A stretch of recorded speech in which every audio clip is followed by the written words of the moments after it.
10 years ago, I survived an airplane crash. What I saw there scarred me for the rest of my life. Day 4. I woke up with a throbbing head.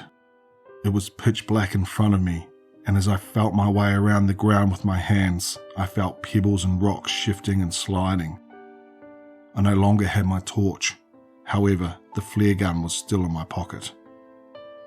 The screams that followed me previously were gone now, leaving me only with the sound of my own heavy panting. I didn't dare call out to my fellow survivors under fear of attracting something far worse.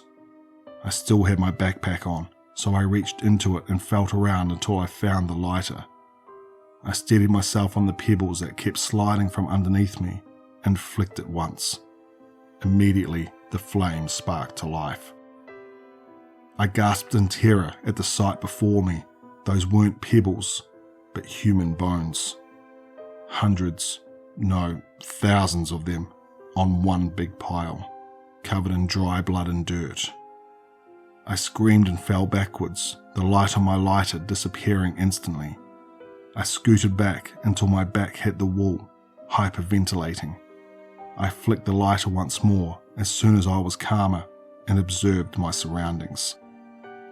Bones were everywhere, and I saw no way out, but there had to be one. I stood up and unsteadily walked across the giant tomb, balancing myself on both legs and one hand while holding the lighter with the other. The cave seemed to lead forward, so I followed the only remaining passage, hoping it wouldn't end with a dead end. There was a crack in the wall ahead, big enough for me to go through, and I heard the sound of water somewhere in the distance. With rekindled hope, I followed the sound, cursing myself for allowing me to get into this situation.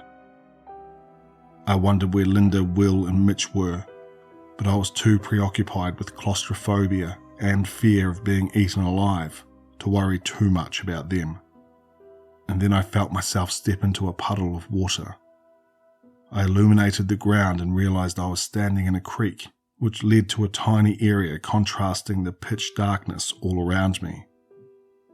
I hurried up, splashing my way through and breathing so loudly that my voice echoed throughout the cave. But then I remembered that I should probably be more quiet. The sound of water was getting louder, and when I finally reached the semi-illuminated part of the cave, I was in a more open area with a crack on the ceiling, letting in a faint beam of moonlight. I thanked God for getting me out of the narrow tunnels, but my relief was short-lived when I heard a crunch echo from my left. I turned my head to the source of the sound slowly and saw movement in the distance. As my eyes adjusted, I saw a black figure hunched over, facing away from me.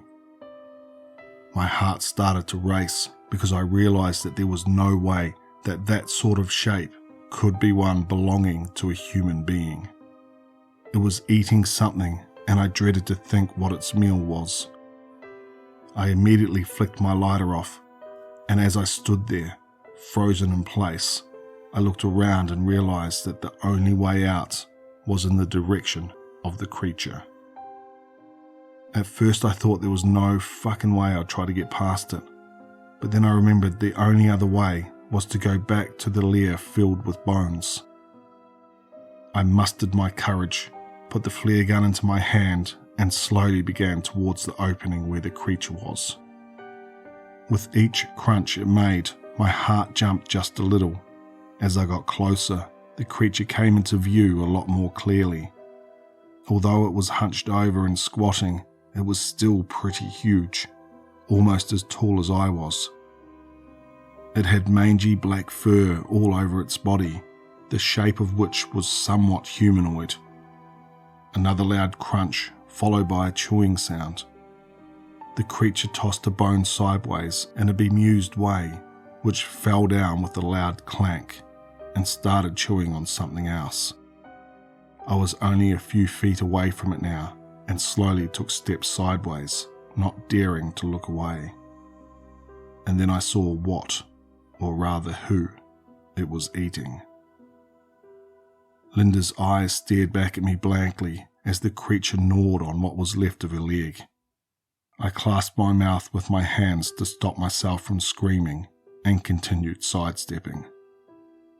The creature suddenly stopped chewing and shot its head up, sniffing the air.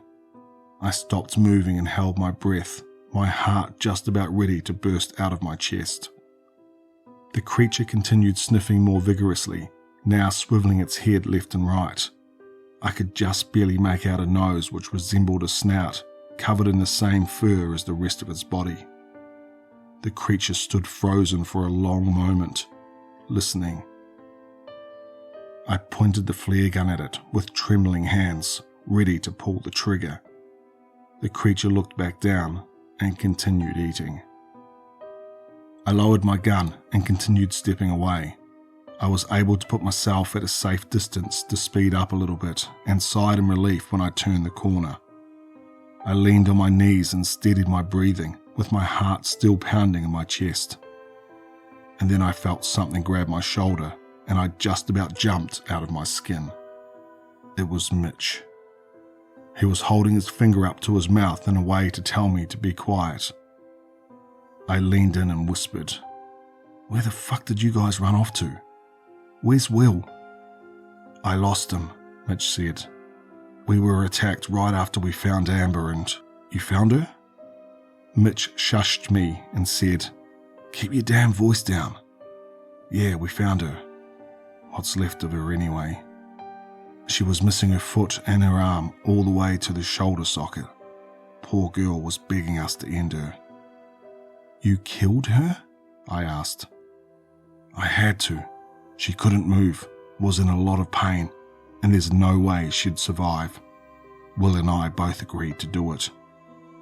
Listen, right now we have to find Will and Norton if they're still alive," I suggested. "No way. We gotta get out of here," Mitch said. "That thing is fucking invincible. Will managed to chase it away with the torch, but it's too damn fast and always comes back." "I'm not leaving them behind," I said. Mitch stared at me for a while before saying, "Fine, let's look for them. Where's the flare gun you picked up?" "Right here," I raised my hand. "Keep it close." We went through the cave and luckily Mitch had his flashlight, so it was a lot more convenient than going with a lighter.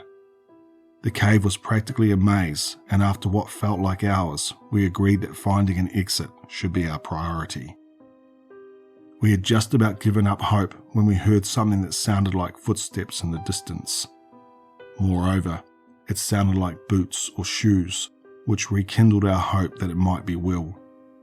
I peeked around the corner and saw a person standing in the middle of the cave, pointing his flashlight around. "Will," I whispered. He turned around, his eyes wide in fear, until he recognized us and relief washed over his face. He smiled and we went out to meet him. "Thank goodness you're alive," Will said. "I've been trying to..."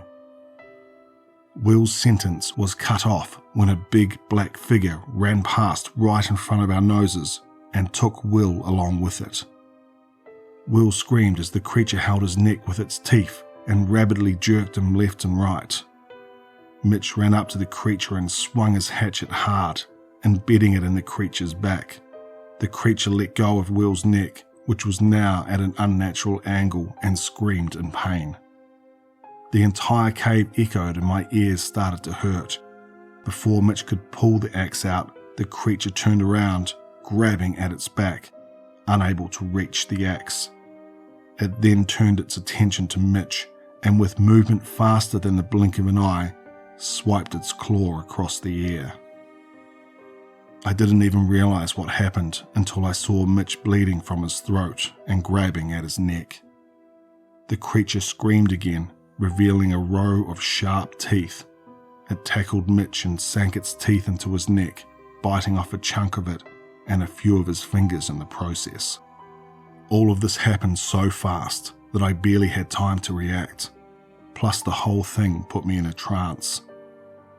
And then the creature looked up at me with glowing eyes, snarling, blood dripping from its chin. I pointed the flare gun at the creature and fired. The entire area was immediately illuminated with a bright red colour, and the creature screamed even louder, grabbing at its eye, which had now lost its glow, flailing its arms furiously. I glanced at the bodies of my fellow passengers. Both of them were dead. I turned on my heel and bolted out of there, the screams of that creature following me all the way through the cave. I ran for what felt like hours, tired, but never stopping. The thought of meeting my demise like the rest of them did filled me with inexplicable fear. After a while, I finally saw moonlight peeking from a crack in the distance and hurried up to it. I felt a cold breeze as I got closer and squeezed my way through, breathing in fresh air and listening to the soothing sounds of the forest life around me.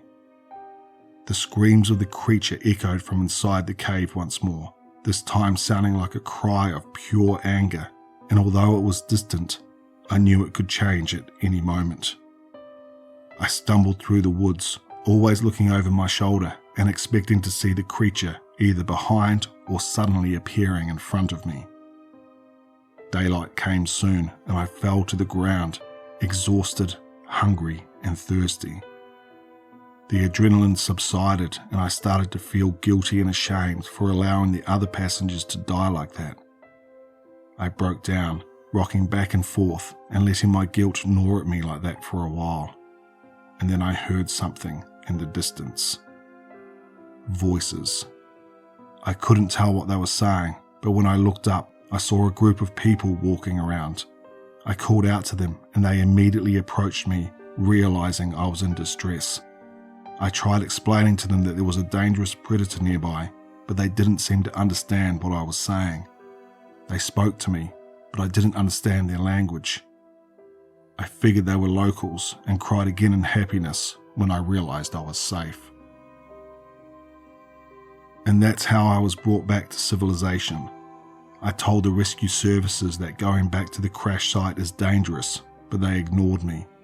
They dismissed my stories as exaggeration due to trauma and continued their search. Not even 2 days later, the case was closed and a statement made that there were no survivors. Norton's body was never found, but then again, they never found the cave I mentioned either.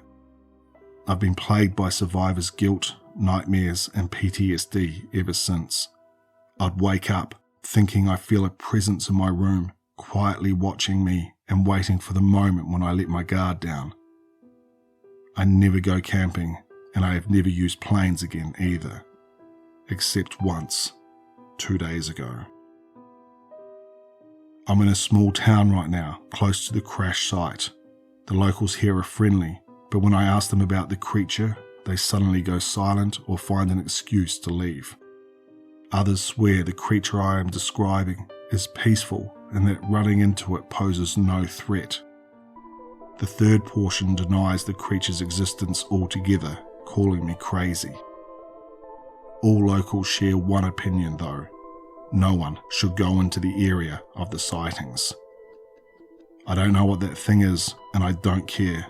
I have a gun over here and tomorrow I'm going back to the crash site. One way or another, I'm taking that creature down.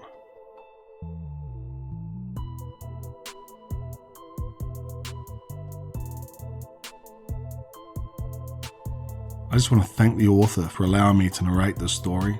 They actually have a bunch of books available. You would have seen them pop up throughout the video, but I'm going to link to those in the description below. Make sure you go check them out and support the author where you can. If you're new here, please consider subscribing, and as always, stay tuned for one more nightmare.